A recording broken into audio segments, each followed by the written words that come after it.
les petites épreuves régionales, les on a tiré une petite, ça n'a pas marché, on tire la deuxième petite, ça n'a pas marché, et on garde celle-là.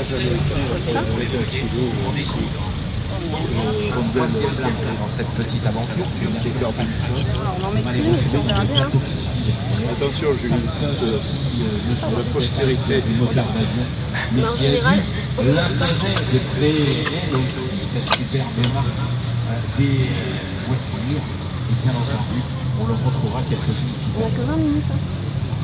oui, mais bien sûr.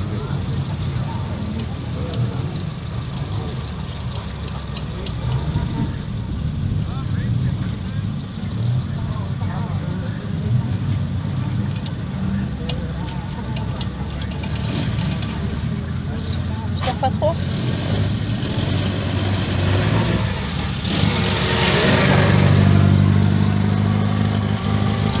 Bon. Ouais, ça c'est bon. Garde-le, le vide pas papa. Hein.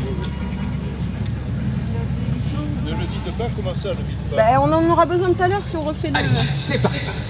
On va les faire entrer gentiment, sereinement sur le détail. Les BNC, les Amica, les voilà.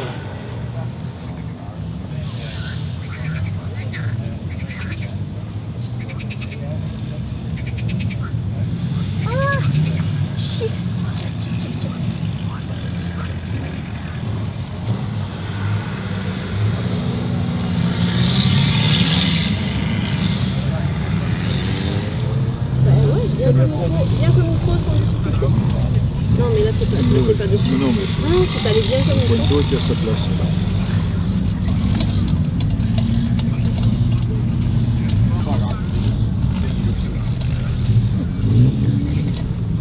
Vous pouvez nous expliquer ce que vous faites? On essaie de changer la hauteur du pointeau parce qu'il n'y a pas assez de carburant qui arrive. Il y a un réglage de carburation qui le moteur s'arrête au bout d'un moment, on est coincé. Il n'y a pas que le pointeau qui est coincé. Là, normalement, en flottant s'il coulait en permanence, ça veut dire qu'il ne remontait pas. Il remontait pas assez. Ah, je sais pourquoi. Il se coinçait. Je sais pourquoi, regarde, il est trop large. Il accroche. Et non, il est trop large celui-là, il faut un petit dessous, c'est pour ça que ça tenait avec le petit. Donc il faut absolument le petit dessous. Bon, alors attends, je vais essayer là.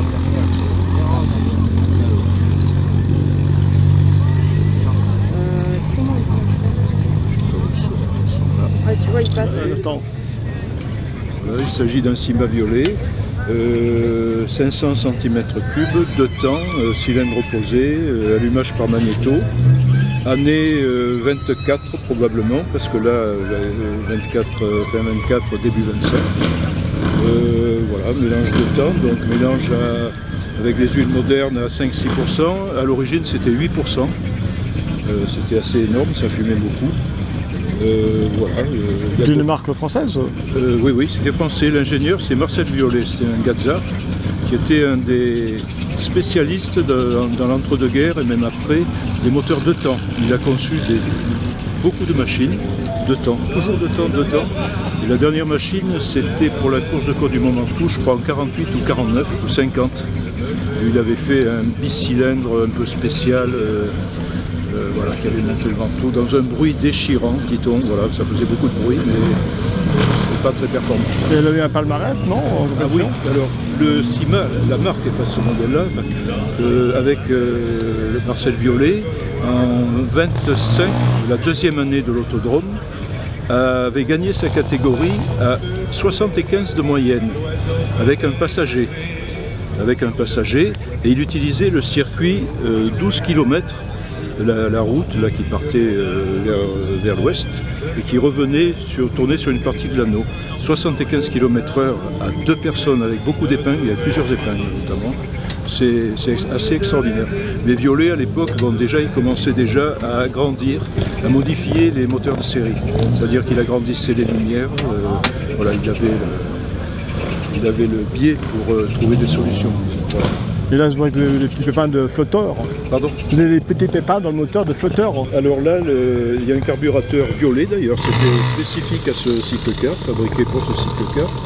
Et on a des problèmes de réglage de hauteur du flotteur, et donc le pointeau ferme ou ouvre l'arrivée d'essence, mais pas au bon moment, donc ça fonctionne très mal. Donc on est en train de le régler. Voilà. Parce que les flotteurs, il les faisait en laiton, je crois. Il est en... Oui, il est en laiton, oui, absolument. Vous pouvez nous parler là, de l'intérieur de la voiture? Bon, l'intérieur, c'est un intérieur comme on faisait à l'époque, c'est-à-dire avec du cuir. Il faut savoir que les CIMA, bon, j'ai eu pas mal de photos, hein, j'ai une 50aine de photos. Il y a le CIMA de série, qui est très normalisé et qui a été produit en plusieurs milliers d'exemplaires, qui ressemblait pas trop à celui-là. Il était beaucoup plus large, il avait la pointe un peu arrondie derrière, et l'avant beaucoup plus vertical. Voilà, et après, il y a d'autres CIMA, courses, monoplace, biplace, plus étroits, plus hauts. Ils ne se ressemblaient jamais tout à fait. Alors il y a eu du contreplaqué, de la tôle, là c'est de la tôle d'alu. Il y a eu aussi de la toile, même pour alléger. Voilà, c'était un engin très léger, performant pour l'époque, un 500, voilà, qui gagnait toujours dans sa catégorie, mais je le soupçonne parfois d'avoir été le seul à courir dans sa catégorie. Voilà. Et au niveau du volant, parce que je vois qu'il est assez complexe. Non, c'est pas complexe, c'est tout simple. Hein. Il y a ici une manette de gaz manuelle, pour la mise en route notamment. Là, l'avance à l'allumage sur le magnéto. Et ici, il y avait un réglage de richesse sur le carburateur, sur un des pointeaux. Voilà, sur un des pointeaux, ça permettait de régler la richesse, je l'ai enlevé, je l'ai supprimé. Voilà. Et les manettes qui sont en bas? Alors, les manettes, vous avez 2 vitesses avant, là, ici, là, vous voyez, point mort, seconde, première, là, en tirant, voilà. Ici, la marche arrière. Voilà, marche arrière. Et là, c'est le frein à main, frein de stationnement, si on veut. Alors, il y a ce frein à main qui agit donc sur les 2 tambours arrière, il n'y a pas de différentiel derrière.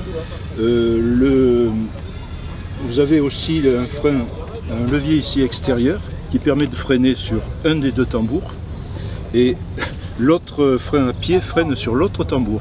C'est-à-dire qu'on peut freiner sur l'un ou sur l'autre, sur les 2, tout en sachant que si le sol est glissant, si on s'amuse à freiner un peu violemment, l'arrière part ou à droite ou à gauche, ça dépend de la déclivité. Voilà, ça peut être dangereux, disons, voilà. Ok, merci et bon festival. Voilà pour le petit tour de CIMA. Merci à vous. Oui. Okay.